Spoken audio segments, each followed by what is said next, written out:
All right, good afternoon, everyone, and welcome. This Tuesday, June 20th, 2023 meeting of the Lake Oswego City Council is now called to order. Ms. Linder, will you please call the roll? Mayor Buck. Here. Councilors Corrigan. Here. Windland. Here. Burdick. Here. And Councilors Afghan, Mboop, and Raff are excused. Thank you so much. Now, everyone, will you please stand, remove your hats, and join us in the pledge? I pledge allegiance to the flag of the United States of America and to the republic for which it stands, one nation, under God, indivisible, with liberty.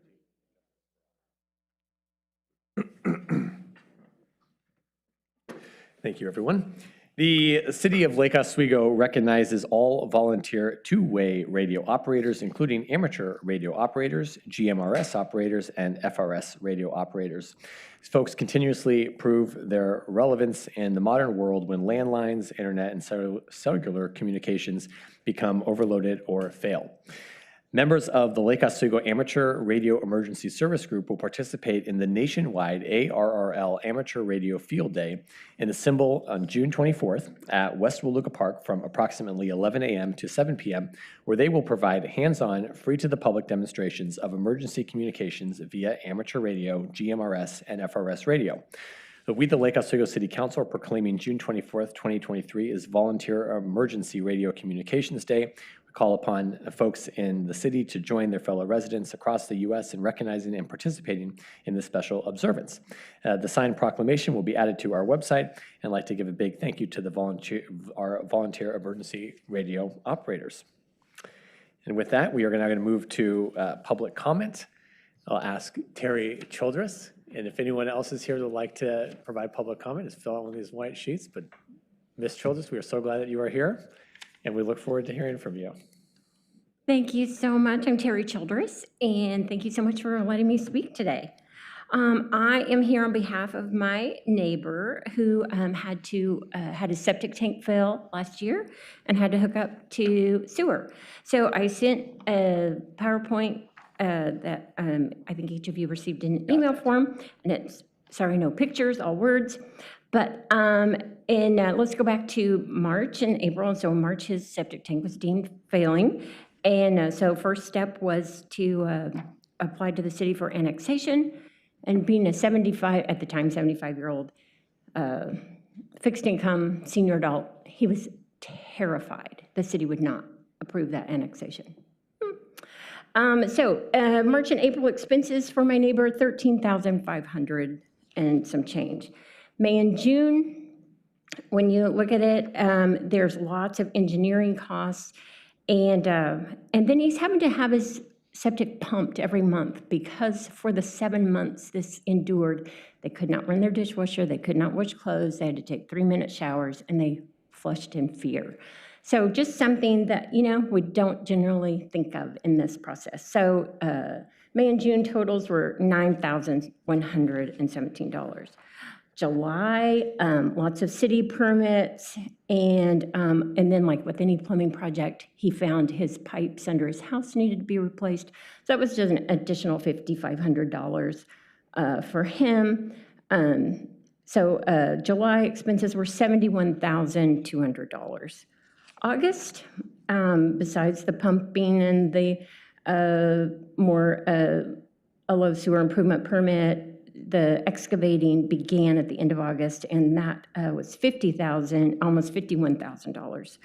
September, more excavating, and those numbers are rather large: $14,500, $24,800, $17,000, and that was for the Volkswagen-sized rocks that were down the middle of the street, making Lake Oswego a very expensive place to live. Who knew it was all due to rocks? So September's totaled $67,500. So October, he had no bills, luckily, but you know, he does have to have some escrow money. Banner Bank requires $5,000 to remain for 1 year. Clackamas County requires $7,000 to remain in bond for 2 years. November and December, bills still came in at $6,000, and the grand total, $151,632. you know, there's no cap on this. And thankfully, we were granted the variance, so he didn't have to repave the entire width of the street. That was such a gift because we really think it would have doubled. So real quickly, so in the new normal, LO sewer costs $110 a month, tax increase about $62.50 a month, repayment of that second mortgage about $1,200 a month, but he gets to vote for city council now. And so his total monthly increase is $1,300 a month. On a senior adult fixed income, you know, I know my time is up, so I just think we need to work on change. So thank you so much. Thank you, Ms. Childress. Okay, is there anyone else for public comment? Oh, yes, please come forward. Hand that to Ms. Linder over there. Please have a seat and let us know who you are. Good afternoon, Mr. Mayor and council members. My name is Kathy Dousman. I'm a member of the Lake Oswego Amateur Radio Emergency Service. I want to thank you for your proclamation today and invite each of you to come to see us in action on Saturday, the 24th. We are over at West Waluga Park, open for the public from 11 a.m. to 7 p.m. LO Aries, as we're known, is comprised of volunteer emergency communicators who are licensed amateur radio operators, each and every one. We train under the Lake Oswego Fire Department, and I'd like to thank Assistant Chief for being here today. We serve the LO Fire Department or any other city department as designated. We serve as needed and when regular means of communication are disrupted. Now, we're behind-the-scenes folk. In a disaster, either man-made or natural, we're the stage crew that allows the main characters, you people, and the other heads of city departments to perform well. While the Lake Oswego Festival of the Arts may celebrate its 60th anniversary this year, our sponsoring organization, the American Radio Relay League, celebrates 90 years of National Field Day. That's the name of our open house. So come see us this Saturday, 11 to 7 at West Waluga Park. Thank you. Thank you very much for the invitation. Thank you for being here. We appreciate all you do. And we're talking about emergency preparedness tonight, so. Absolutely. Great timing. Thank you so much. Okay. We are now going to move on to the consent agenda. On the consent agenda tonight is item 6.1, which is our municipal grant awards for the 2023-24 fiscal year. We have item 6.2, which is work order 320.2, awarding a public improvement contract for the construction of the Hallinan Pathway Project. And item 6.3, which is resolution 23-30. Item 6.4, resolution 23-25. And item 6.5, just resolution 23-18. Is there a motion to adopt the consent agenda? Move to adopt the consent agenda. Second. And all those in favor say aye. Aye. Any opposed? Okay, motion passes 4-0. Next, we have for councilor-only consideration, resolution 23-29, appointing a new member and alternate to the Ad Hoc Housing Production Strategy Task Force. Is there a motion to adopt resolution 23-29? I move to adopt resolution 23-29. Second. All right, all those in favor say aye. Aye. Any opposed? All right, the motion passes 3-0. With the one abstention from the mayor. Okay. All right, now moving on to council business, we will start with the 2023 legislative session update and discussion. I'll have Ms. Stacy come forward. Good afternoon.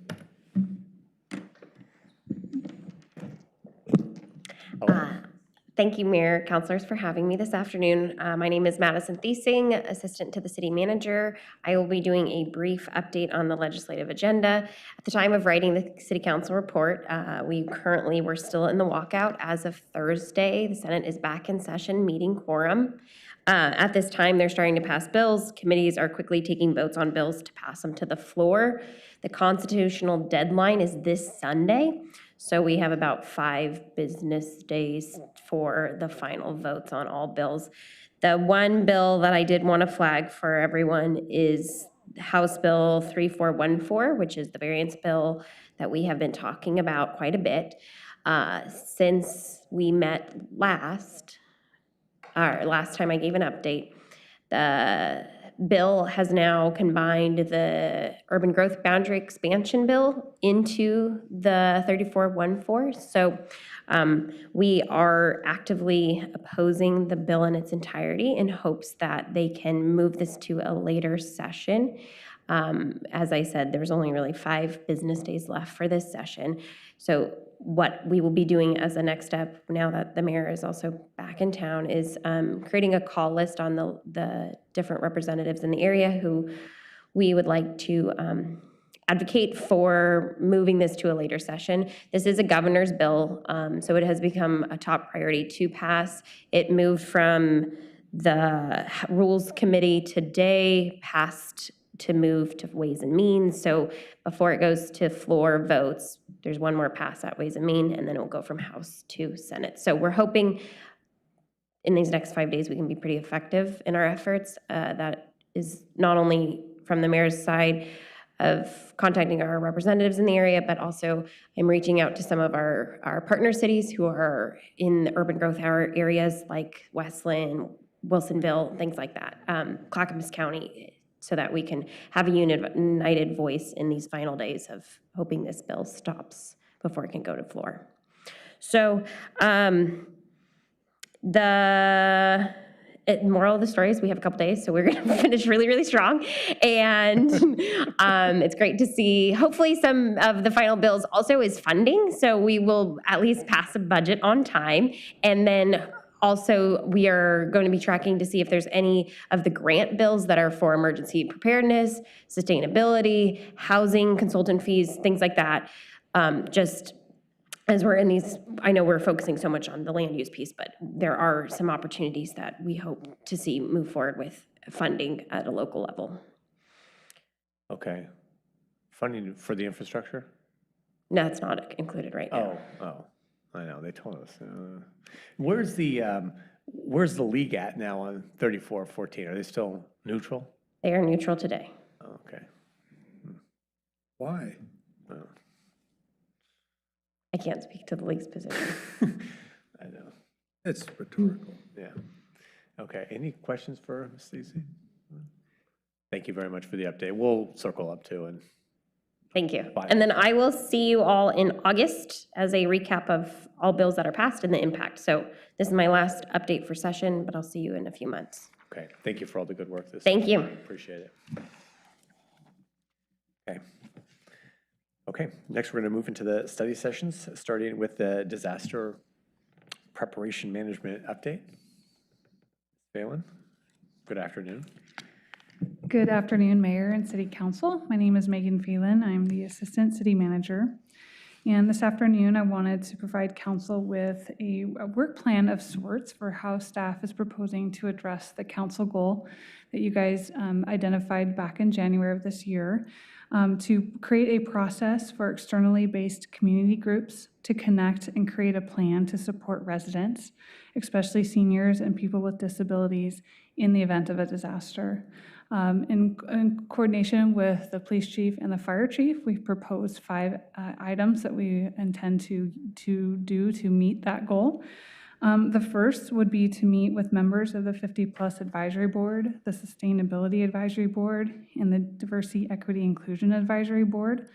The purpose of these meetings would be to provide an update on the city actions in improving our emergency response and management program, and to share with them what resources and information is available to people who live in our community. In addition, we would love to know how these boards would be willing to assist with the city's emergency management efforts, knowing that they have tremendous talent and resources, as well as being members of our respective boards and commissions. The second item would be to develop an action plan for those that live in our community. And the inspiration for this plan was off of the 2021 plan that we created for the business community.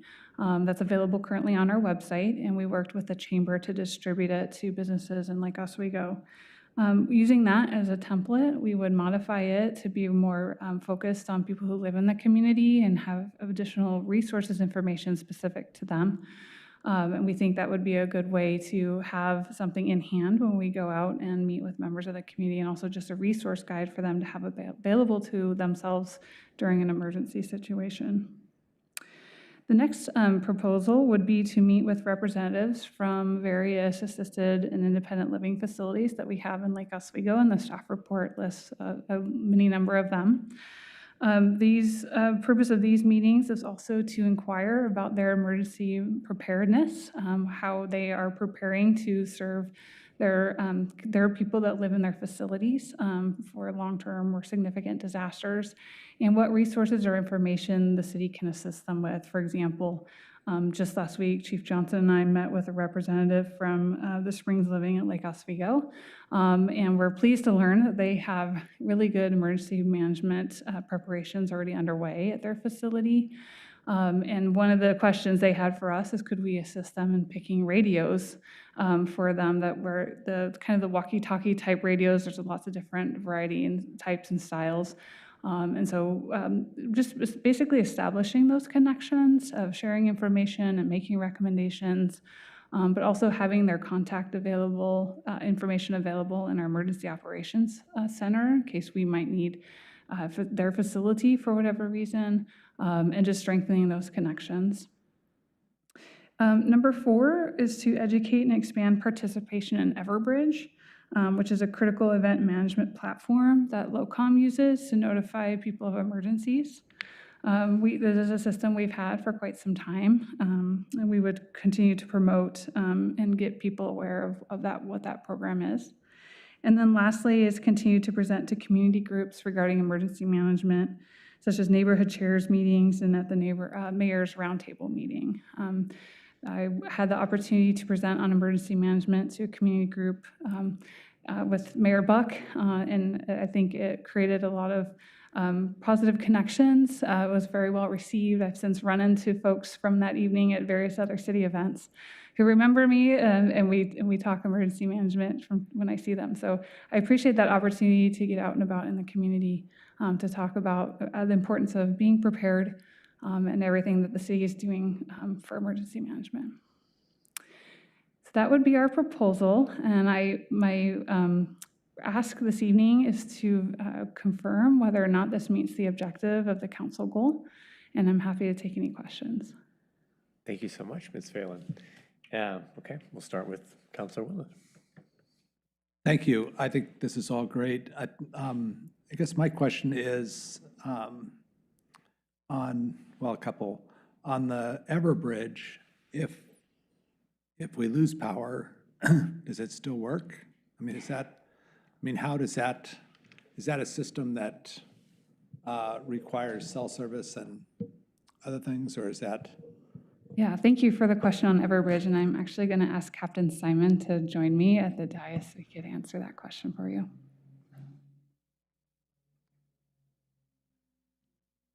So close. You almost got it. Almost got it. Almost. Hello, Mr. Mayor, Council. To answer your question about Everbridge, so it provides communication in a number of different ways.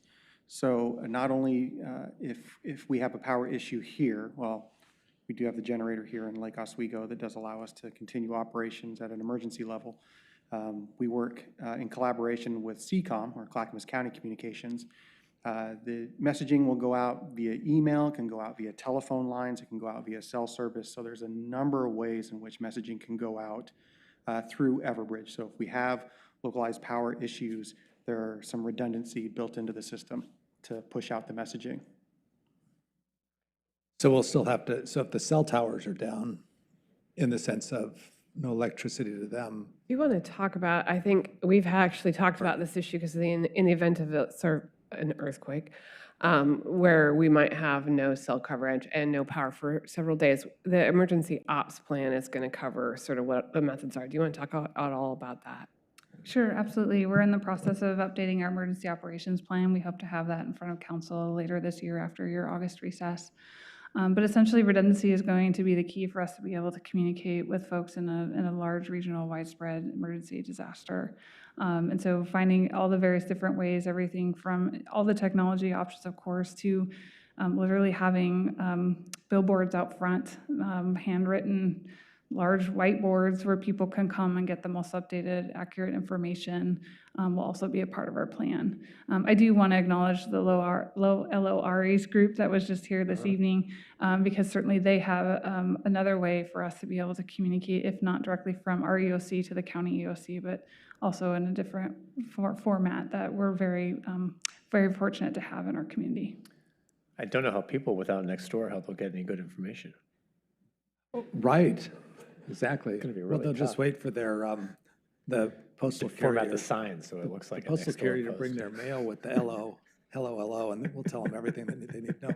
So on the radio part, I know it's an institutional retirement center that wants a walkie-talkie or whatever, or radio. Can citizens have radios? Yeah, that's a good question. Thank you, Councilor Wendland. We, as part of our Neighborhood Enhancement Grant Program, we have a list of emergency management related supplies that neighborhoods can apply to get grant money for.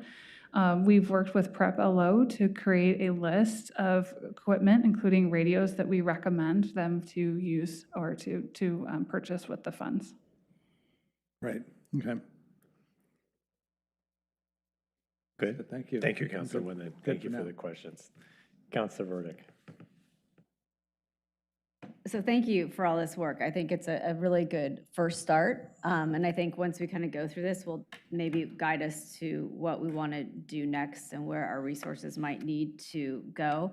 And I'm glad that we're looking at what do we do if we don't have cell and internet. We've become so reliant. I think we've forgotten other tools. So I'm very pleased that you're looking at that, because I think that's going to be, hopefully we never have to use it, but it could be a very important piece of the puzzle. And also, you know, again, how do we get to the neighborhoods? So I think, you know, again, leveraging the neighborhood chairs, I think is going to be really important. So continuing that outreach. And I know we have some neighborhoods more engaged than others, but I know we have some who've done tremendous jobs. And I don't know, anything we can do to get them to continue working and maybe working more with each other would be great. And you may already be doing this, so forgive me if I'm just kind of preaching to the choir here. But with a lot of the senior centers, you might, or senior living facilities, you may have some that, again, are really prepared and others that may need work, and maybe connecting them and what they're doing might be another way. Kind of it takes a little bit off of you, but they probably have some really good ideas and could partner and work together too. And maybe also if there's an emergency, how can they help support one another? So just probably already thought of that, but just in case. But thank you, all of you, for all your work. And just building on something that Councilor Burdick mentioned about the neighborhood associations, I think like one great benefit of the neighborhoods is they're so close, you know, to the people that live there. And if there was any, you know, in the past, we've asked them about how they maintain their contact lists, and one of their challenges has just been having, like they, you know, if they want to have an email program, they have to pay for it, and it's just cumbersome, you know, to keep it updated. So I don't know if there'd ever be any tools that we could help them provide to be universal to kind of keep track of not necessarily every neighbor, but especially knowing the vulnerable neighbors. So then even not just in like a massive, you know, catastrophic disaster, but even if there's a regular power outage or winter storm, they kind of know who those neighbors are that they can check on. You know, so if, I don't know if that could be integrated into this work. I don't know if that's too cumbersome or whatnot, but. Yeah, absolutely. I think I had the opportunity to speak with the Waluga neighborhood chair last week, Cheryl Yoshida, and I know many of the assisted care and the independent living facilities I listed on the staff report are in the Waluga neighborhood. I think she said up to 4 of them. And as you mentioned, Mayor, she's done a ton of work reaching out to those facilities, and to the extent we can also, as the city is endeavoring to do this work, include the neighborhood chairs for those facilities. And I'm looking forward to further discussions with her about what they have done and how we can help continue to grow the relationship. Certainly, one of the things that she and I both talked about as well is the fact that there is some turnover sometimes in those care facilities. And so making sure we have accurate and updated contact information for people that we're staying in touch with them regularly to develop those relationships, that when people do leave and new people transition in, that we're right at the front door greeting them and establishing those relationships from the beginning. And so I think you're absolutely right. The neighborhoods chairs are going to play an integral part in that with us, in that work with us. And it's great, and those are important facilities to have relationships with. And I was thinking too, just about folks who are, seniors who are, especially those alone by themselves, still in their homes though, not in a care facility. The people would be the folks that you'd want to check on, and certainly in a catastrophic emergency, but even in those more kind of, regular every year emergencies that we have that come up. And I don't know if that is something that we could work to build on, helping the neighborhoods with the tools to connect with those people who live close by that they know are by themselves. And It's definitely something we can work towards. I believe some of the neighborhood associations some of them are more organized than others. I know. So I think Lucas sets a good example, and so that to the extent we can work with the others to get them a little bit better footing in terms of where they are at with emergency management, and maybe do some information sharing about how they can model off of each other. I think that can definitely be part of this a mapping conversation. program or something like that. There's got to be a way that we can use the technology to our advantage. It's the technology, but if systems are down, it's like that old This would be technology analog. called paper. You use technology, And- then you print it. Right, well, and then you print it. And I'm all for like a one-pager that we mail out to everybody that's laminated, and here's your LO prep card that everybody can turn to. And I think the headline is that emergency services may not reach you for 7 to 10 days is probably, I think the one thing that I learned from LO prep the most is that you have to be prepared, because if you can call 911, they're not going to come. I mean, they're going to be busy we only have so many people, and you have to be able to survive on your own. And once people got that and understood it, all of a sudden they were a lot more motivated to, I should buy an extra set of batteries. No, I mean, no, but have water on hand and a lot of the different things, so that you have to kind of go back to, I'll just text City Hall and they'll send somebody. That's not going to happen. I mean, and I think it's expectations is the idea. So I don't know. I hear what the mayor is saying, though, which is, essentially it's the data system that you need underneath. But I actually think what we mainly want to talk to them about is how do they get some more paper copies of things, right? I mean, because what we're all really going to need in our neighborhoods is maps that have the names and phone numbers of people That's right. on them with, Right. oh gosh, this person needs oxygen, or this person lives alone, or. And so the reality is, I guess the other thing I'll say, Your Honor, is I think that the beauty of this goal is that it suggests that we want to create networks that are not dependent on the city. And Yes. so I think we ought to, that's what I also like about this work plan, is the idea that we're going to get the neighborhoods talking to each other about what systems and structures do you use and how can they help each other. I also have talked to enough of the neighborhood folks, and I know you have as well, about some folks are sort of reluctant to give out their names and phone numbers. And so I think the challenge the neighborhoods have is probably exacerbated if it's the government coming in and asking for that information to be forked over. So they're already having their challenges. I think you add, the city's going to collect this information on you. But I do think we can collaborate with them because we do have data. But what they're going to really need is an inventory that has, first of all, as I say, a physical form, but also I think more detail on it than probably we're capable of providing to them. That's right. I was thinking that same thing, but thinking if it's a neighbor asking and it's for the purpose of emergency planning, that they'd be like, well, wow. If I was someone like, well, that's great to know that my neighbor's going to be looking after me if something comes up, because they'll be the ones to support each other. And, instead of sign up for the people like, well, I don't want to get your spam emails, but yes, I do want you to come rescue me if there's an emergency. Yes. Right. Provide me with some canned beans or whatnot. Okay. Steak. Councilor Burdick. Excuse me. Thank you, City Manager Bennett. I concur with what you're saying. Sorry about that bad timing. I think we also need to realize we might not be able to reach everyone, but even if this reaches whatever percentage, we're better off than not doing anything. And I just, speaking, we have some neighborhood associations that are really well equipped. We also have some really large ones, so maybe working with them and saying, maybe divide your neighborhood into groups might be more tangible, and reaching out. And then my other thought was, if we're not already doing it, leveraging events like the neighborhood parties that we have in August to maybe disseminate some information at those and get some action, because the neighbors who are doing that might also be willing to kind of take on organizing their neighborhood a little bit. So just a thought. That's a great idea. Well, thank you so much.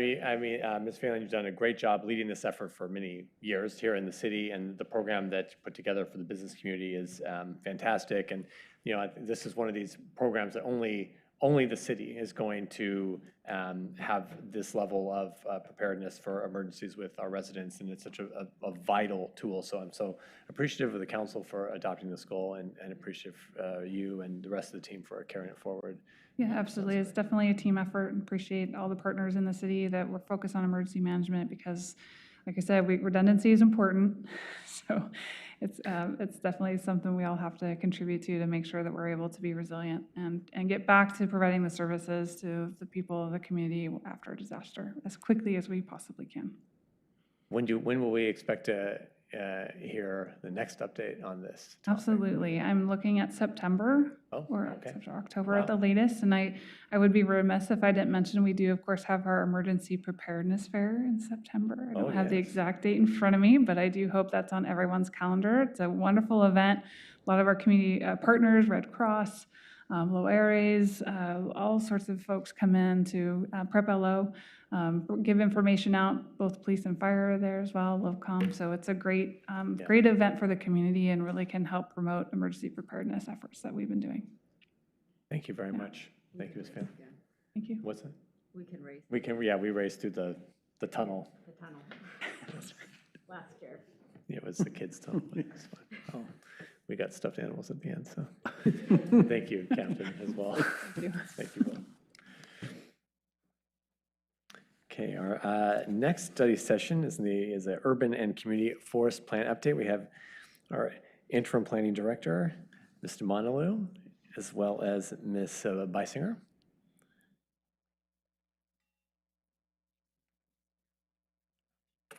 Good afternoon to you both. Hi. Good afternoon, Mayor and members of the City Council. My name is Jessica Numonaloo. I'm the Interim Community Development Director, and I'm joined tonight by Abby Beisinger. She is with the project consultant team, DUDEC. And we are here this afternoon to provide an overview of the process and timeline to complete the update to the Urban and Community Forestry Plan. And this is a continuation of the 2022 Council goal to update the plan, which the first step was completed in December of 2022 when we finished the update to the State of the Urban Forest Report that was presented to the Council.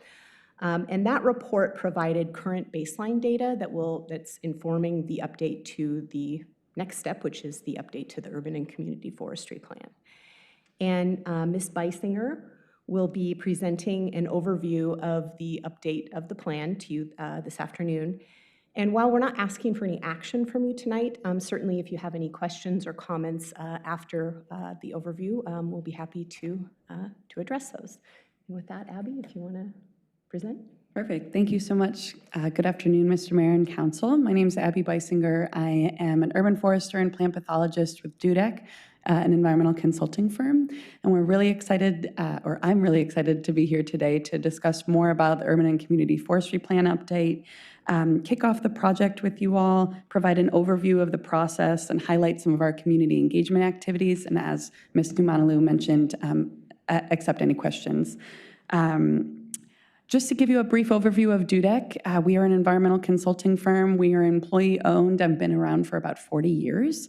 Our project team includes ISA International Society of Arboriculture certified arborists, plant pathologists, environmental planners, city planners, and graphics design specialists to really make sure that this community update or urban and community forestry plan update reflects the needs and priorities of the community and bring that technical expertise to be able to take all of the information and provide a strategic plan update for the community.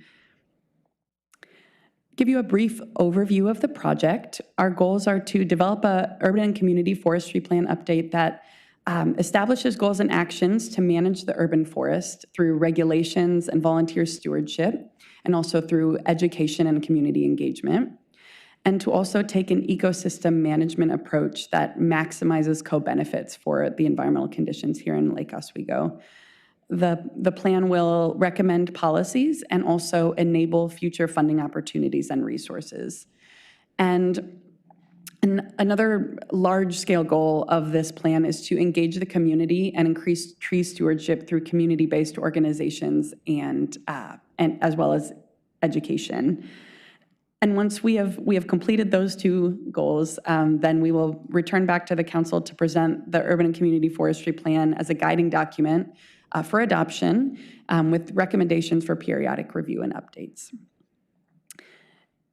The structure of the project, there are two groups. The first is the core team, which is the city's project team and DUDEC consultants. We'll be meeting together monthly for monthly project check-ins, but other check-ins as needed.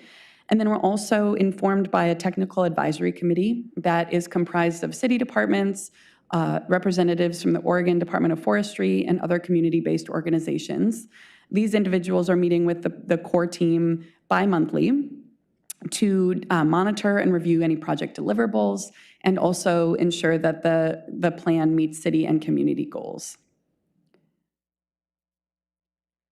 Developing the urban and community forestry plan is a really collaborative effort that first relies upon the really great work of the State of the Urban Forest Plan that was previously adopted in 2022.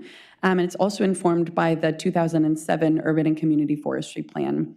And we're really starting there as the foundational documents to then review current policies and practices that inform the city's urban forest management programs spread throughout multiple different departments at the city level. We're reviewing different tree policies, practices, and programs to really ensure that they are working as intended. And we sort of call this piece the desktop review, where we're reviewing all of the different actions that contribute to urban forestry in the city. Following that, we take what we've learned and we go out to the community and we engage both city staff and community members to really understand the values and priorities and needs of the urban forest.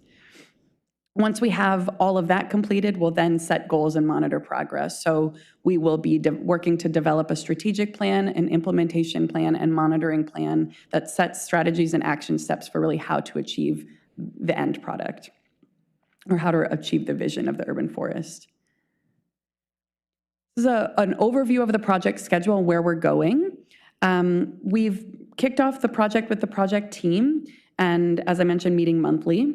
We're currently in that desktop review phase where we are reviewing all of the different documents and planning materials.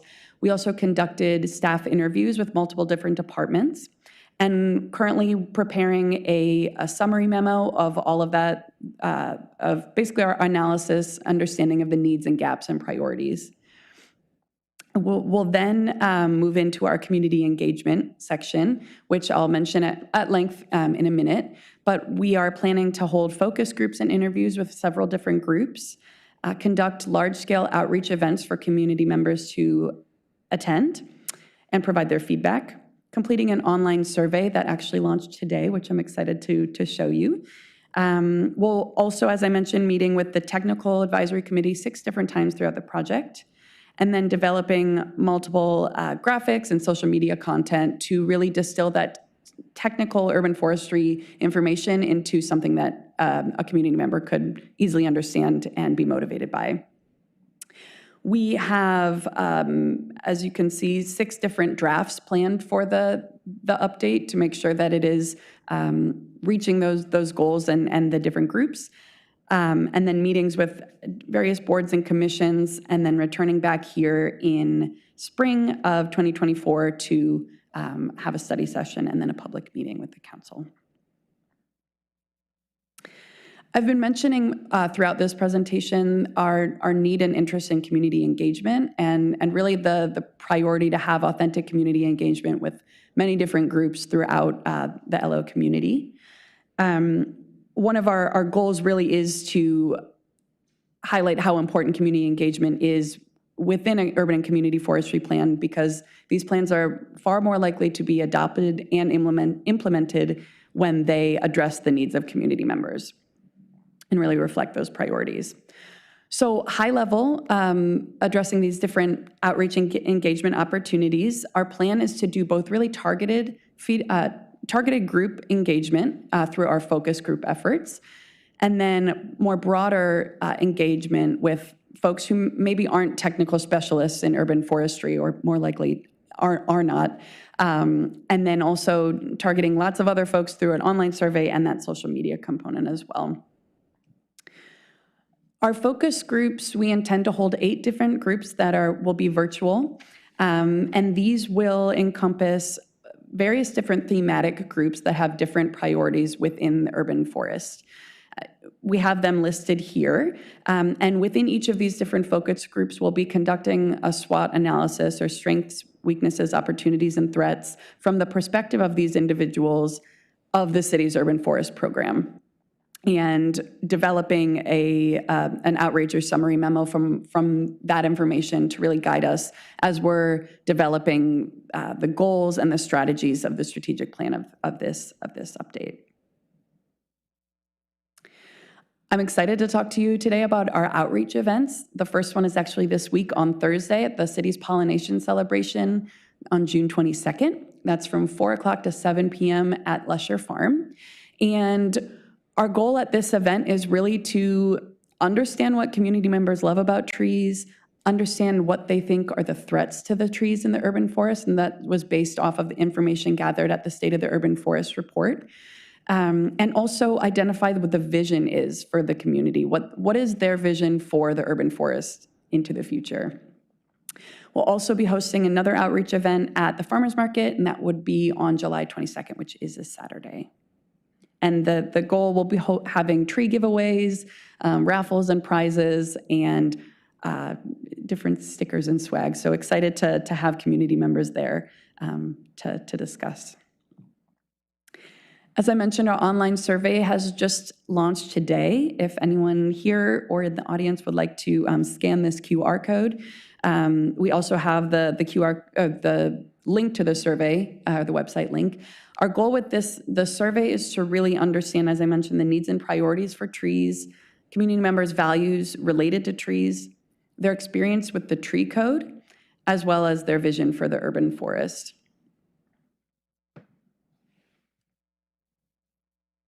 That concludes our presentation. We're really excited to get individuals involved. As I mentioned, on this slide, you'll see folks can join our mailing list, planning@lakeoswego.city, taking the online survey, and then visiting the city's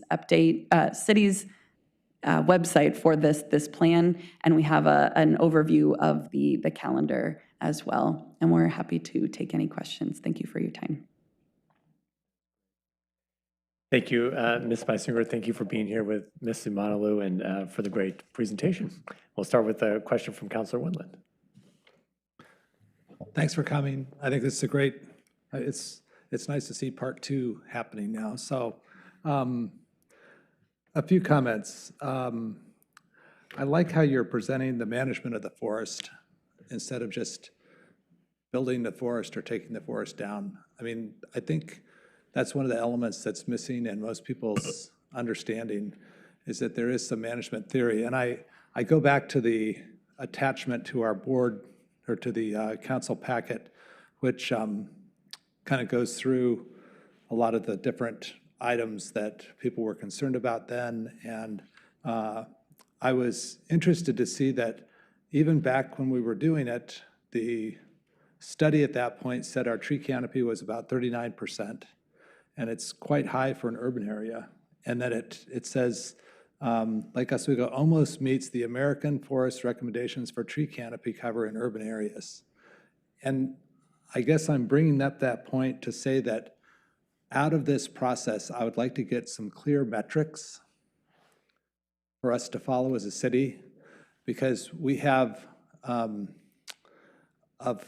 besides pickleball, trees are probably one of the most differing viewpoint subjects. There are people that feel like they are higher priority than human beings, and there are those that can hardly wait to take them down to develop, and everything in between. And I would like to see measurable, professional. I love when it says the American Forests recommendations, because I think they probably know what they're talking about. You know what you're talking about. You're an expert in the field. And if you talk to anybody from the Oregon State program that has a huge program that manages forests and trees and everything else, they say it's a management issue. It's not one way or the other. It's a science, and let's look at it that way. And so the more numbers that we can attain, the better, I think, so that we can get clear direction from the community to say, hey, I mean, can you live with this? So that we're not having arguments with people saying that you can never take down a tree or that you can always take down a tree. I would like to try to get some of that done. It touches on invasive species a little bit in the last report, but it was mainly about the invasive species of publicly owned land, meaning our parks.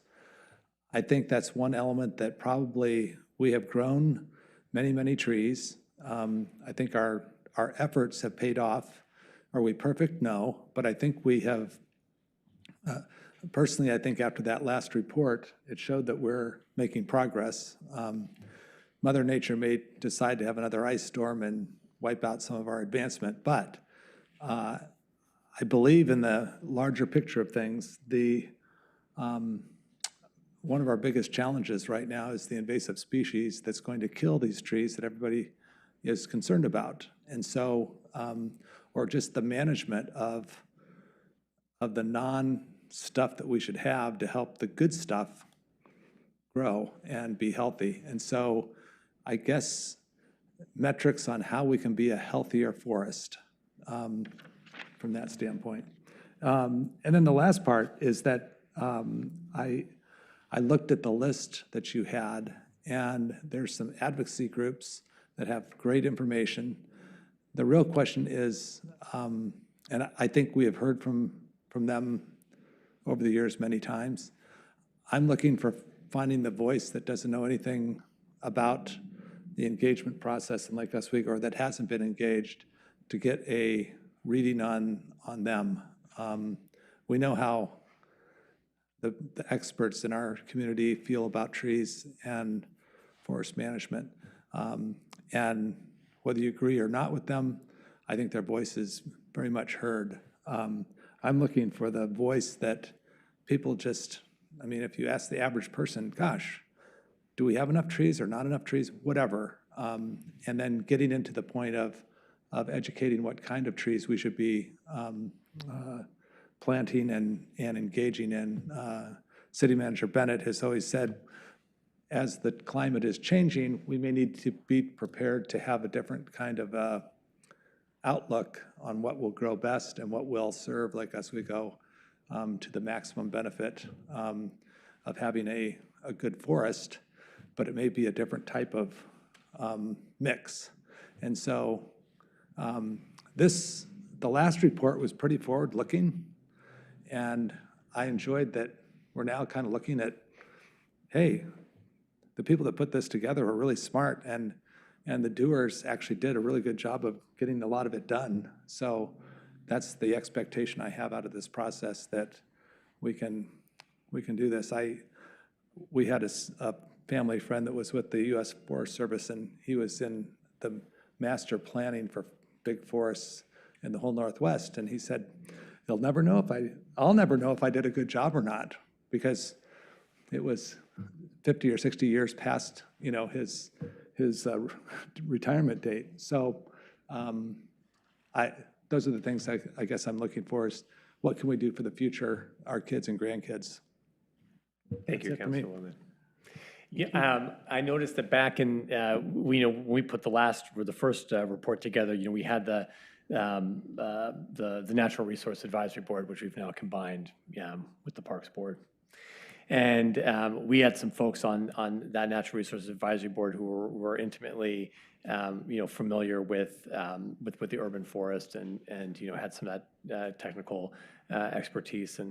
And is there and so I don't know, they're acknowledged, on the front page. And I don't know, I wasn't around when the plan was put together. But is there are we going to have a group kind of like, I mean, I hear what Councilor Winden's saying, and it's great to have a variety of perspectives and fresh perspectives. But someone with the urban forest, it is good to have some people who are very knowledgeable, who are working in the urban forest, and who are really aware of the current state, that can not just participate on in a forum or an engagement, but to really work with this plan through so that we get that kind of buy-in, because these are the folks who are going to have the most to say about the plan when it's said and done. Our technical advisory committee does include a representative from the Oregon Department of Forestry, as well as from the Oswego Lake Watershed Council. Okay, that's good. And then city staff, of course, from Parks and Rec, Public Works, Fire Department, Planning. Who else am I missing? I think those are all. Okay. Yes, so we do have some specific professionals, and the Oswego Lake Watershed Council member should be a great resource as well, because they know our local urban forest and have a lot of experience with that. So. Okay. Yeah, they're definitely a good group, and they will be connected with the folks who, again, will, care the most about, the specific details in this plan. And so the more that we can involve, those community members who really brought forward the idea to update this plan in the first place, I think would be really beneficial to the whole process and will give us a good result, in the end, even if we're not putting together a community advisory group. I mean, I don't know if it's too late. I mean, I would recommend that we had some kind of a citizen advisory or community advisory group to really shepherd this process through. I don't know if we're too late for that, but I don't know. I just think. Well, aren't you guys the team that, I mean, I saw all your different titles of things that you do. I mean, I'm looking for a professional report, and I totally for engagement of all the groups, for sure. But I do think as a baseline, we need what is the professional opinion of the organization that we hired to give us the information. What I don't really want, because I could do the survey and fill out a form and regurgitate information of what people want.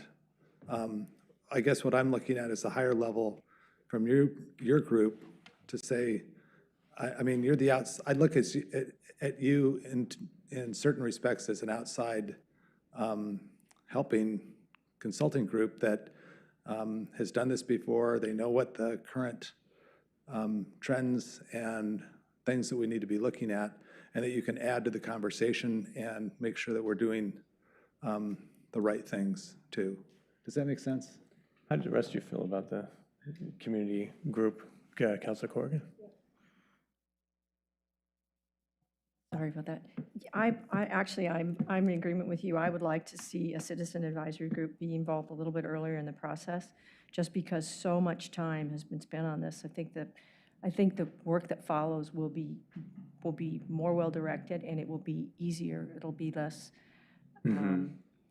it'll just be so much more carefully and better directed if you can incorporate what the people who work really hard every day know, I think. That's what, it would be good if they came in a little sooner than after. It looks like they come in a secondary level. Yeah, that would be my preference. Okay. I think with as passionate as our community is about our trees, I think the early, bringing the community in and the citizens in early is really important. So I agree. I think the sooner the better. But I also agree with Councilor Wendland. I think we do need some, what are best practices? What are some, Right. What are the statistics? So I think we need, both are very important. And I'd also love to see, when you look at the cities that I would say are really doing like the best job in terms of preserving their tree canopy and helping ensure that you have trees that are providing shade over our pavement and, anything like that, where are some of those best practices and how are we doing and how can we become the city that everyone looks to and saying, they're doing it right. This is how we want to do it. I want to be, that example and have that high a bar set for our city.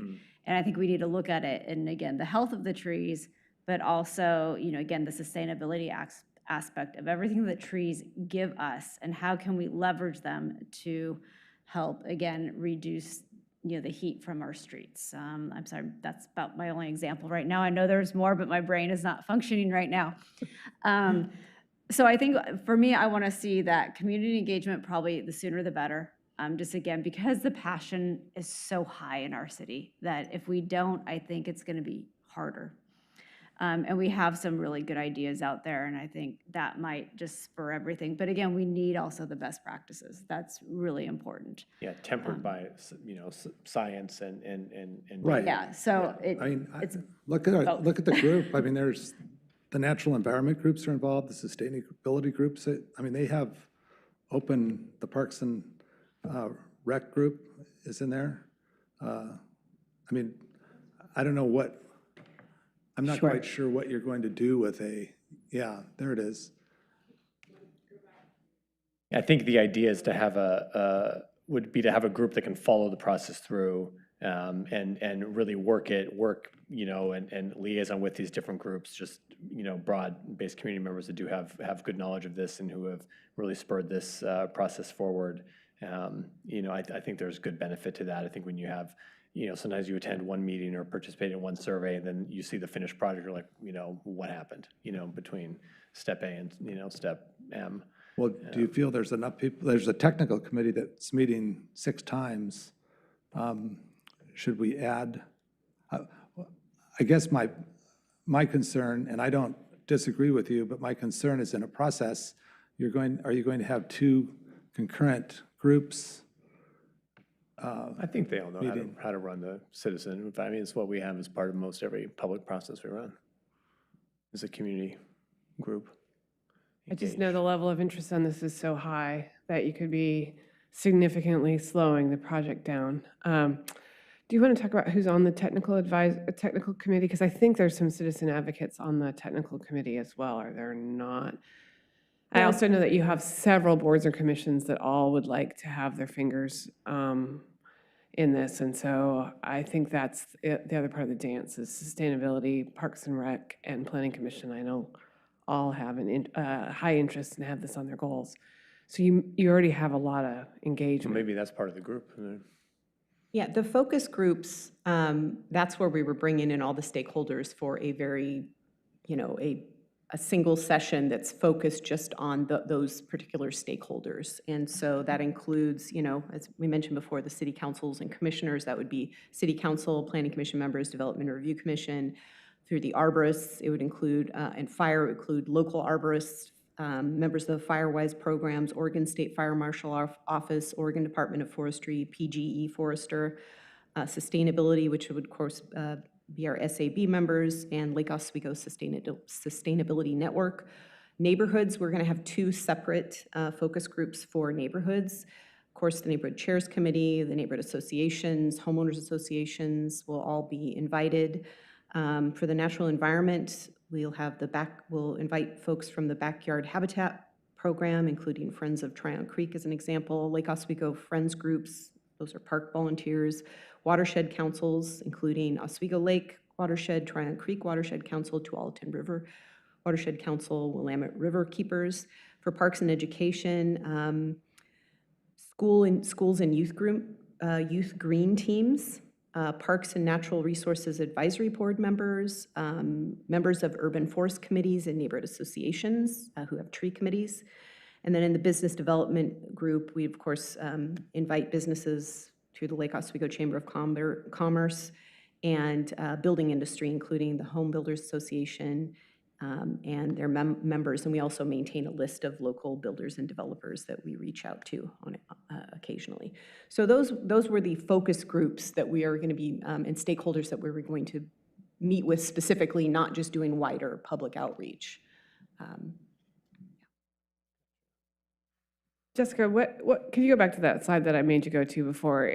Could there be an opportunity, and I'm just trying to carve this out because I'm just thinking about the appointment process at this point and just how long we'll have to go solicit for applications. And it'll just stretch the project out another 6 weeks or so probably if we were to do that. Could we add a focus group meeting in with some of those really intensely interested stakeholder groups, maybe somewhere between drafts 3 and 5 in there? I think actually we could satisfy the interest by adding sort of another very explicit engagement step later on in the process. And I guess the other thing I just want to make sure we're all clear is that there will be, another follow-on project after this one, right? The community forest plan, then we'll have implementation, and there will definitely be a variety of policy projects that are identified as part of this plan. So this is not this is not going to be the last time we talk about trees for the next 20 years. This will be, it'll kick off the next project, which I'm sure will involve the development code and some budgetary resources that you all will have another opportunity to engage folks around. I Yeah. can live with that. You like that? Yeah, focus groups, yes, Yeah, Okay. related to drafts. That would I mean, be just see, fantastic. even the last plan, I mean, in addition to having NRAB, very involved, you had outside advisors, who were serving on NRAB as part of the community, Morgan Hole and Nancy Gronowski, community members who are just, intimately and very knowledgeable. And so that's the kind of expertise, like people who are members of the community who are, very knowledgeable on the topic. It would be great to have, like we did the last time, and it was, so there wasn't just a random group of folks, engaged on it, but they were the relevant folks. and I guess I would like to have an interim meeting for the city council after, maybe between draft 2 and 3, to make sure that we don't get the finished product and we want to redo it. That's not good. So just to make sure that we stay on the rails. Yeah, maybe after that second focus group meeting, and hear feedback from them. Right. Yeah, I'd love to hear what the thoughts are after you kind of get everybody. Yeah, what their before the input. council draft, yeah. Sounds Okay, good. so That's a good idea. you want to hear, after we've finished the focus group meetings, you want to check in, and then a check-in between drafts 2 and 3? Well, maybe no, just after that second focus group meeting, maybe, so if you, later in the process. Because you're doing this right now, so. Well, at least see draft 1 so End that of we the can year. give it. Let us play around with that, but I'm thinking you want to do that before you're in goal setting, so somewhere in that November, end of the- December yeah, timeframe. Exactly. Right. We're getting a focus group after they see an early version of the draft, right? An early draft, and then we can have another focus. Yeah, group. well, let us figure it out. But I hear the feedback, which is we have a lot of very interested folks, many of whom have deep expertise in the topic. And what we don't want to do is miss an opportunity, A, to take advantage of their expertise, but B, to have them identify something we've missed. Right? We don't really want that to happen very late in the process. So we'll figure out where to add, but what I hear from y'all is more focus groups somewhere in the draft phase, and another check-in with the council somewhere while we're still in draft phase as well, so that you're not Right. seeing a very completed draft and then have either stuff you were hoping to see or things you're not happy to see. And it would be helpful for our interim meeting to be right after that interested group meeting, so we can get their feedback. Yep. That'd be great. I hear you. Okay. Well, Okay. let us sort it out. We can, you guys can do it, I'm sure, but. Right, but I just wanted to be clear, is this going to be an official appointed CAC? No, we're going to mine this focus groups, okay, got it. Unofficial CAC. Well, I think it's, personally, I like those better because people talk and they really give their honest feedback when everything is being, No, that is great. That is great. it's a public meeting. It's just, makes it too. Now, there's just a few items as we go into this that, have come up over the past few years that hopefully will be a part of this process. And one has to do with the large forested track, the forested track code. So hopefully we're going to be talking about that. Okay, that's fantastic. The other is around mitigation trees. So hopefully that's great. Okay, good, that's all we had. That's a big one, yes. Right. Very good. But I really want your professional feedback of what are standard, what's industry practices, so that we have a basis of what is the science behind everything. Sure. That component it comprises the kind of summary text or summary memo documents of the urban forest review. So we review all of the relevant urban forestry research and analyze what the city is currently doing against that best management practices, and then form those recommendations based on the current research and feedback. And then once we have that information, we then solicit community feedback to understand what their understanding of that information is, and then how we can move forward with developing the strategic plan to encompass their opinions as well. Right, because I'd love to know really how we did. I mean, you guys are going to I think part of your discussion is you're going to review the last plan and kind of give us an update of how we did, right? Exactly. Good, which I think that's the help, those are some of the measurable That's right. things that I want to see. Thank you, Councilwoman. All right. Ms. Beisinger, Ms. Monalou, thank you both so much. We look forward to working with you and your firm throughout this process. And Ms. Monalou, thank you for leading the effort on our end. All right. Thank you. And you even wore green because it's a tree. Okay. Does anyone on council have any information to share?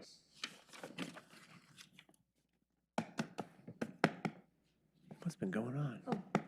Oh. Councilor Furtick. I just want to say that I thought the Juneteenth celebration yesterday was fantastic. It was so much fun, and I want to thank all the city staff for all of your efforts for putting it together. We had a fabulous speaker. We unveiled a mural, and the music was phenomenal. So just wanted to thank them for that. Great event. Thank you, Councilor Burdick, and Councilor Boop isn't here, but we appreciate him representing us and giving his remarks on behalf of the council. All right, anything else? No? No? No? No? Okay. Very good. All right, with that, then we are going to adjourn the city council meeting and call to order the redevelopment agency. Maybe we take a short recess. They're coming. All right, we'll take a 5-minute break. I move to authorize Look at the that, we're executive moving. director to execute. Oh, we'll be out by 4:15.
Okay, we are back in order. We have called to order the redevelopment agency meeting.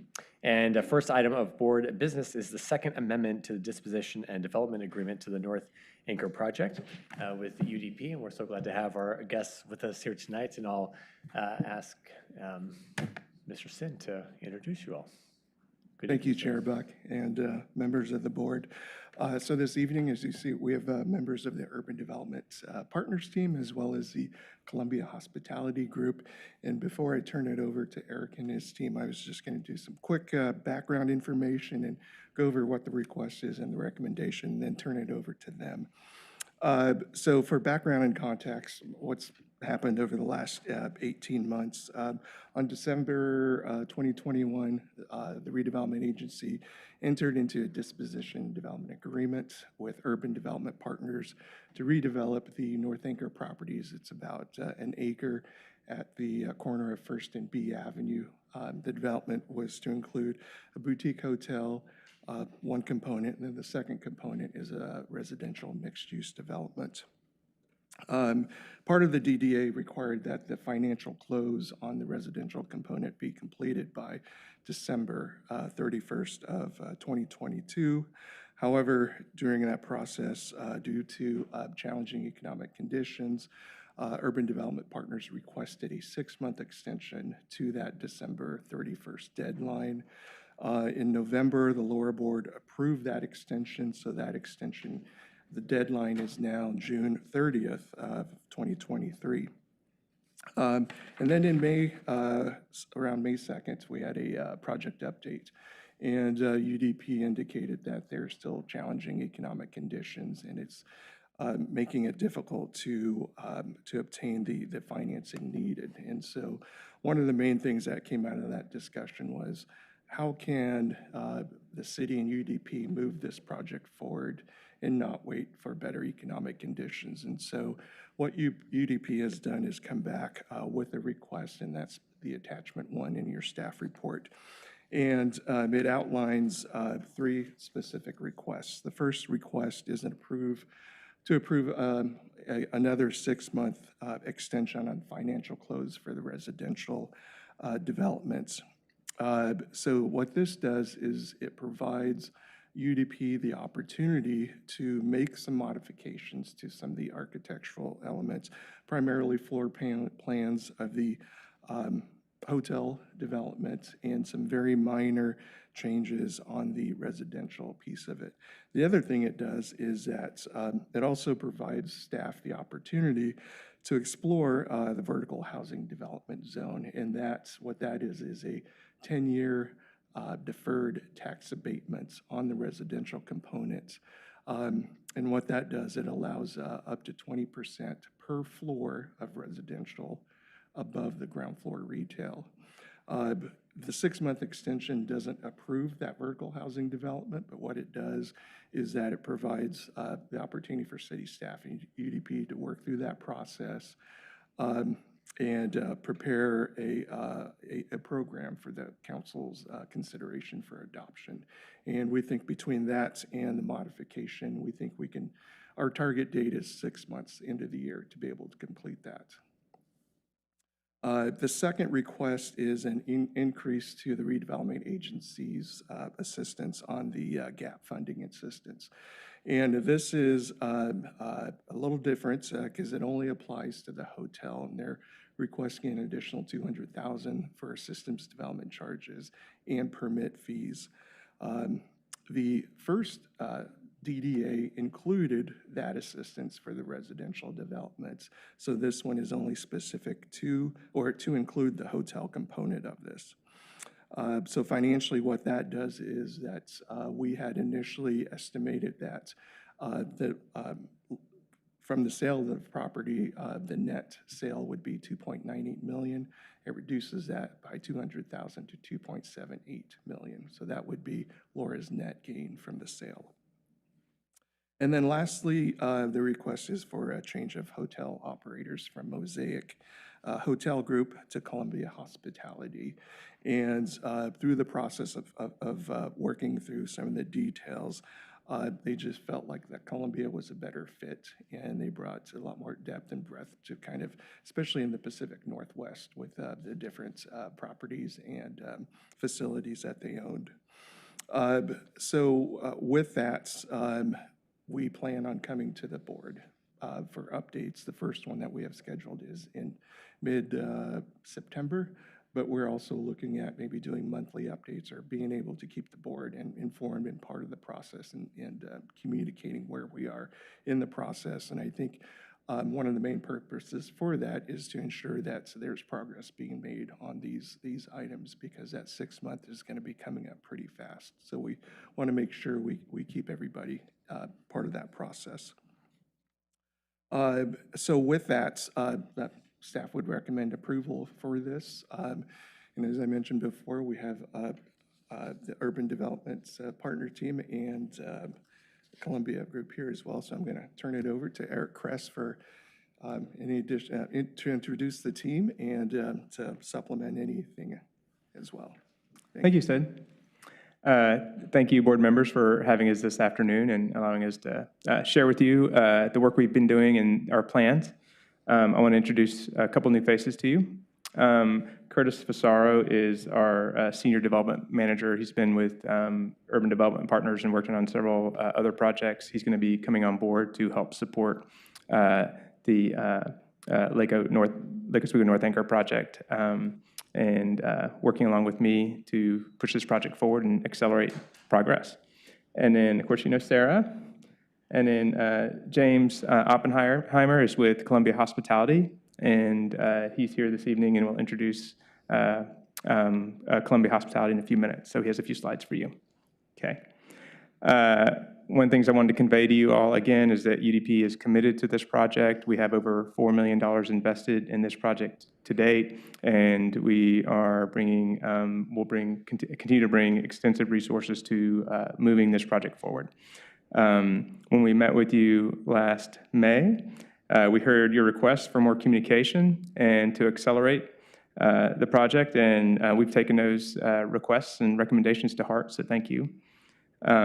We have scrutinized the entire layout of the hotel, and we've worked with Columbia to evaluate the hotel and to optimize the guest experience and to improve the operational efficiency. So we've been doing some work, been doing a lot of work over the past few weeks.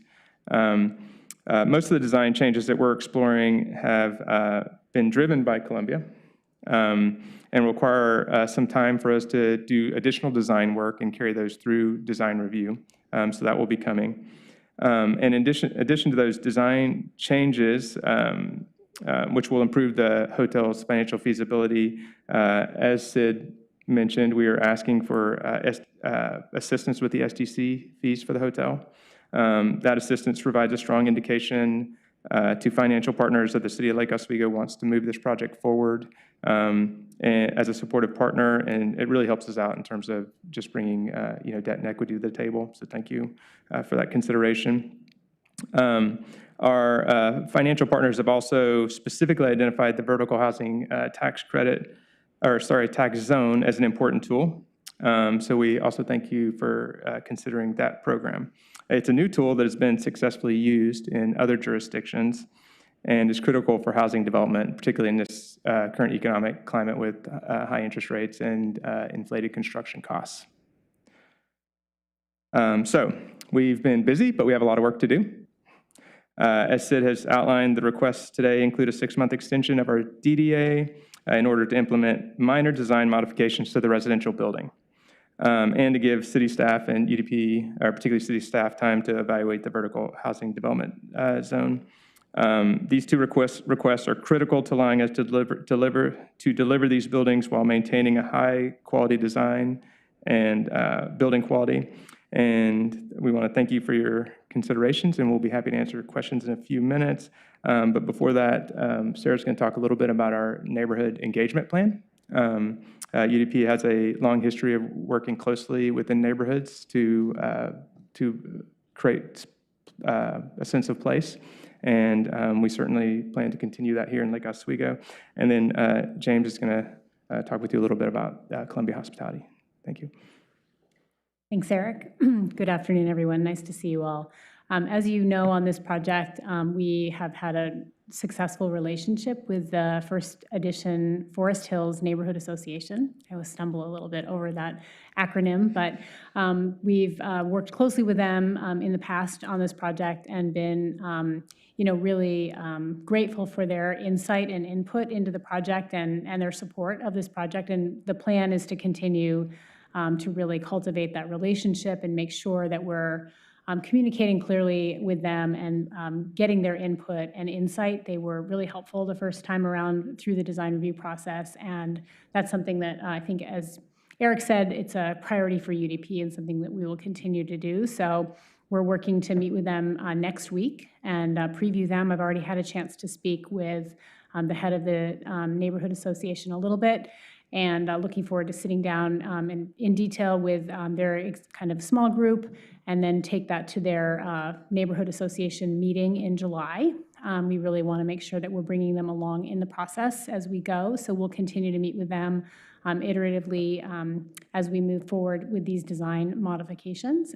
So we're really focused on continuing that relationship. And then as well, we did a lot of outreach through the chamber the last time around and through the kind of the local business districts, found that to be successful and something that we'll hope to continue here as well. Potentially have another open house where we just invited folks to come in and hear about our plans and any changes that we're making, ask us questions, and really take feedback. We find that these projects get better with better feedback, with more feedback. So rather than kind of keep it in the shadows, we want folks to have an opportunity to really hear what we're doing and why. So that's the plan for this one as well. And we'll kind of work with the neighborhood association to establish a series of meetings getting us through this 6-month period that we have planned for having to go through another design review exercise. And well, I'll turn it over to James now.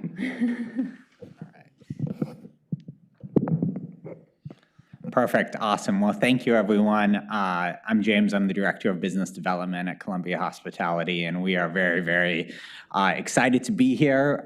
We're excited about the potential of getting involved in this project. I'll get into this a little bit later, but Columbia operates many hotels in similar markets to Lake Oswego that are similar concepts to what we're talking about here. And we think this hotel project has phenomenal potential. We've already been working a lot with UDP on ways to continue to kind of build off of the work that's done in the past and not only make it economically feasible, but this property won't be successful if it doesn't serve as a great spot in the community as well. And that's at the forefront of kind of what we do across all of our properties, and certainly will be here as well. But just wanted to thank everyone and talk about how excited we are about this opportunity and to be here as well. Columbia Hospitality is a Seattle-based hospitality management company. We were founded 28 years ago with Bell Harbor Conference Center, which is what you see in this photo right here. We still operate that today. The office I sit in is actually right across the street in Seattle from where that is today. It's owned by the Port of Seattle, and not only are they an important owner, but they're our landlord, so we have to be nice to them for a whole variety of reasons.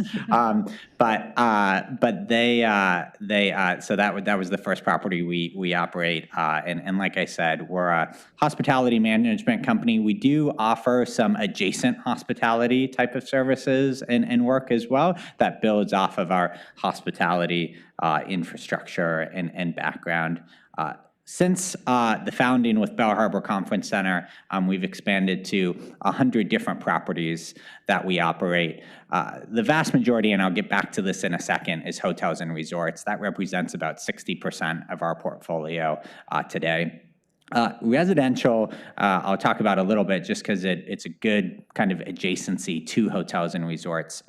Being totally honest with the board, HOA management, nothing against it, wasn't something that we really were looking to get into, but a few different residential communities in Seattle that were looking for more of a hotel hospitality experience actually reached out to us. Communities that are looking for a concierge program, looking for the option for housekeeping service, looking for programming to build community among their residents. They reached out to us, and since then we've grown in that space, primarily in the luxury residential space in Seattle, but here in Portland as well. And we operate around 25 residential buildings today, or communities today. We also operate golf clubs and courses, both that are connected to hotels we operate and fully independent as well. Distinctive venues is a bit of a catch-all. We operate, like I said, Bell Harbor Conference Center. We operate an observatory on the top of Smith Tower in Seattle. We operate a concert venue in Bozeman. So just fun, exciting hospitality projects that frankly don't fit into a clean vertical. And then we operate restaurants and bars, both independent restaurants and then restaurants that are part of our hotels as well. We operate about 35 restaurants and bars today across our portfolio. And one thing, and it applies, I think, to this project, is very few of our restaurants and bars are what I would say typical hotel restaurants and bars that sit in the hotel, that kind of have an identity that's absorbed by the hotel. That's the last thing we want to do. For these restaurants to be successful, they need to really live and off of the community that they serve. I mean, that's how they're going to be financially feasible, and that's what's going to provide the energy in the restaurant for your hotel guests as well. So that's an important part of what we do. Back to hotels and resorts, I mentioned this earlier, and the vast majority of our portfolio, if you look at our website, are independent boutique, lifestyle-driven hotels in both urban and destination markets. We operate the Stephanie Inn in Cannon Beach. We operate Salish Lodge and Spa, which is an 86-room luxury hotel that sits on top of Snoqualmie Falls outside of Seattle. We operate the Heathman in Kirkland, Washington, not the one in Portland, but the one in Kirkland, Washington, which is another 91-room boutique hotel with an independent-style restaurant at the bottom of it. We opened and operate the State Hotel and Ben Paris Restaurant, which is an upper upscale hotel right in downtown Seattle on 2nd and Pike. And I could go on, but those are just a few examples of the types of hotels and resorts we get excited about and the type that we operate today. Just a few additional statistics to give you an idea of what we're all about here at Columbia. I touched on a lot of this stuff already. I think the one thing that I will kind of highlight here is a big part of how we support the properties we operate is on the revenue generation side. And we try and use our infrastructure and our scale to bring out whatever the underlying brand is of the hotel we're operating. And the vast majority of hotels we operate are independent, which means our job is to bring out each specific independent hotel appropriately without being very Columbia forward. So if you walk into a Columbia hospitality property and you have no idea it's operated by Columbia, we're doing our job correctly, right? We want to bring out whatever the underlying brand and experiences of that property, but we want to provide the infrastructure and scale we have to do that appropriately. So we have built out a large guest database. Once again, it's all of our properties connected, so it's not very Columbia forward, but we're able to house that data centrally and kind of deploy it as we need. We have a large direct sales effort on the group business side, which makes for our hotel properties, which definitely applies here. So we're putting on weddings every single day, putting on group events every single day across our portfolio as well. I'll just briefly touch on this. As our portfolio has grown, our geographic reach has grown as well. However, as I said before, we were founded in Seattle. We're really born out of the Northwest, and that's where the vast majority of our portfolio is today. That's something we've talked a lot to UDUP about. So of our 100 properties, about 80% of them are here in the Pacific Northwest. So that's really where the vast majority of our infrastructure and our scale and our size and our reputation is both, call it in the the investor and owner circle, but the one area, back to what I was saying before, that you will see us vary forward is on the employment side and on the recruiting side. We'll talk about this, but we think we have a phenomenal culture, and as a result, we're able to attract amazing team members, and that's the secret to our success. And when it comes to any property, we want to make sure we're using every advantage we have to recruit the best team members to provide that type of team member experience that's so important to us. This really gets to this slide, and it's really kind of the founding and the litmus test that we all operate within, which is our culture and our values. We have great subject matter expertise in revenue management and in sales and accounting, and that's really, really important. But if you don't have the right people to go out and make that happen every single day, especially at our properties, nothing else matters. We like to say a lot that we can be involved in developing the most beautiful hotel in the entire world, but if you don't have a great team to create that phenomenal experience every single day, it's not going to be successful in the long run. So myself and everyone who works at our Seattle Support Center, our entire job is to make sure we're providing the infrastructure and support and promoting the culture, which is kind of displayed up on this slide here, to make sure that it's a great place to work for those individuals out in the field, making it happen every single day. Which is really what this next slide gets to as well. We don't really care about awards. We're on the Condé Nast list. We're on Travel and Leisure. We're on TripAdvisor. And those are really, really great marketing tools. But as far as Columbia is concerned, it's the people awards that we get the most excited about, which we've highlighted on the slides. And it's really the people in these photos, like I said, that are making it happen every day and are ultimately who's responsible for every single property that we get the pleasure of operating. That extends into DEI and A as well, and is something that just like everyone else, it's always been an important part of what we do and who we are, and it's only becoming more important every single day. It really ties to us a lot on the recruiting front and how we recruit and what type of recruiting practices that we're putting in place to make sure in every community we operate in, it's reflective of the individuals who live in it and work in it every single day. That same item can be applied to sustainability as well. And for us, sustainability really falls into two different major categories. One is just in ongoing operations, making sure we're putting in the infrastructure in place to ensure, as sustainable as an operation as possible. But the other thing, and we've talked about this a little bit, is when we're talking about developing an asset, making sure that we're making development decisions that are going to promote a sustainable and successful future for the property as well. And that leads into really our opening and development team. And this is where I spend a lot of my time every single day. So we have opened and managed 11 properties. All of these properties we still manage today. And then we're currently developing several assets as well. And we have a whole team that's dedicated to making sure for a successful opening. And that really falls into two major stages. The first stage is what we're working on with this project, which is a lot of operational advisory through the design process to make sure that the design for the hotel is going to be an operationally and financially successful asset. So we are very, very involved in that process. And that then quickly changes from us going in advisor mode to operator mode and getting ready to open the hotel. So recruiting the team, doing the pre-opening marketing, helping with the procurement of certain supplies as well. And the team I work on is responsible for executing that every single day. And if you look at kind of Columbia's growth in our pipeline, a lot of it is through opening new successful assets like this as well. That leads to a lot of the concepting work and opening work we do. These are just a few examples of some properties that we opened. On the left-hand side, we have Sage Lodge. It's a 50-room luxury fly fishing lodge located in Paradise Valley, Montana.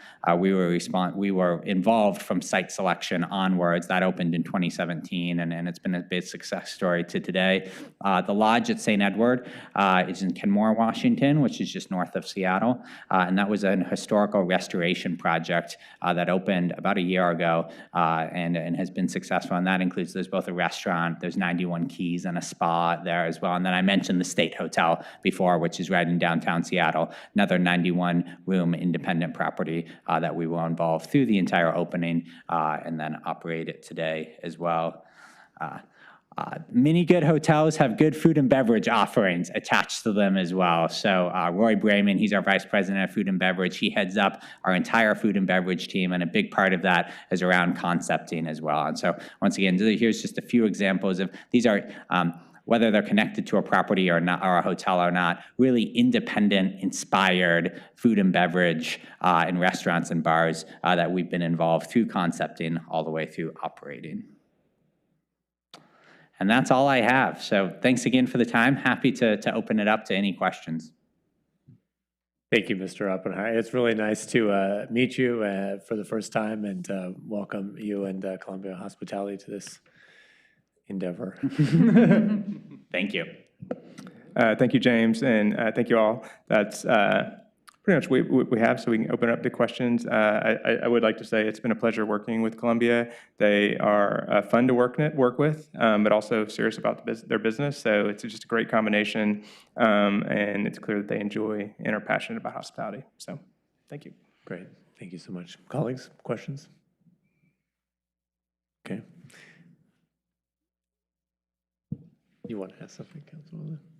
No, You don't have any question? Well, let me ask Mr. Crestus one question. Can you just walk us a bit through, how the, for the public, how the amendments being proposed are going to, lead to the financing, getting the capital necessary for the project? Yeah, thank you, Mayor Buck.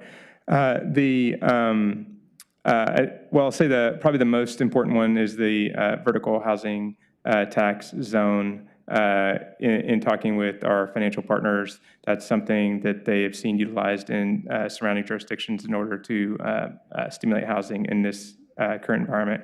As we all know, we've been through quite dramatic inflation has, as we all know, has been the headline of the day, and certainly in terms of construction costs going through COVID, and then further accelerating after COVID, the addition of supply chain and monetary policy has really made it difficult on the development front. So having programs like these that provide a partial relief in the tax burden on residential properties helps us get those built. So that's one of the key pieces. In addition to that, for the hotel, one really big component is that we want to add more services to the hotel. So that's something that we've engaged Columbia with, the addition of a spa to the hotel, the addition of several rooms, which are really important for financial feasibility. In order to do that, we have to make some design modifications. So we're digging back in. We've worked through some concept designs that we feel really good about, but they will require us to go through a design review process for that. But we're up for that. We think it'll enhance the building and it'll enhance the sense of place for the community. In addition to that, some tax credit benefit for the hotel will help. As much as anything, it'll be a vote of confidence for the debt and equity markets to see that, yes, this is a real project that we want to accelerate now. What we're finding broadly in terms of development across the U.S.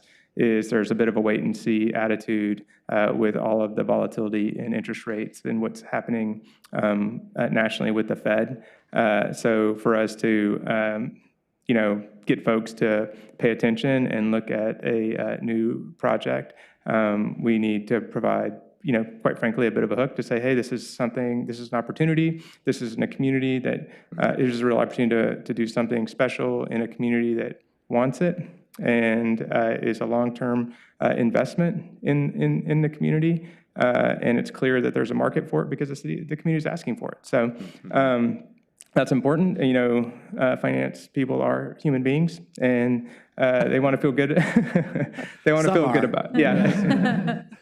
They want to feel that there's broad support for a project. If it is, it helps a lot in getting the project's moving forward. And then we have some minor design modifications to the residential that I don't think are going to be very impactful to the look and feel of the building, but they're quite impactful to the cost of constructing the building. So we've worked hard with our contractor, R&H, to look deeply at those, at the structures to help create some better financial feasibility for the project. So it's really just rolling up our sleeves and getting in there and looking at the design again.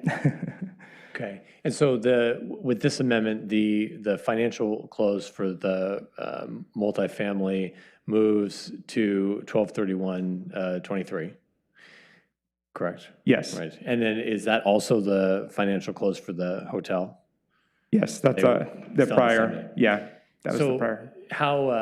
So we'll go through this process over these next months, and how does that timing work for the ability to raise capital, knowing that it has to go through this political process? Yeah, we lead. We will, of course, when we're talking to our financing partners, which we're in conversation with them now, they ask that question: what's the timeline for getting approval so that they know that we can get a permit? Given these improvements. But we lead with frankly, the assumption that they're going to be approved. So we work to get them signed up and on board pending approval. So having the support of the board and the community allows us to speak confidently to the financial community. It also gives them confidence that it's worth their time to dig in. And we're getting very positive feedback. Okay. Yeah. So there's more to come on that front as we progress down the road. Absolutely. We'll be in communication with you. And is your strategy, last time we had the gentleman from CBRE here, is that still the strategy for raising capital, or is that changed? I would say it's changed, but we are not going to limit ourselves to just one avenue. Frankly, I get involved frequently in those conversations, so I'm going to be much more involved over the next 6 months. Okay, that's great. Councilor Windley, please.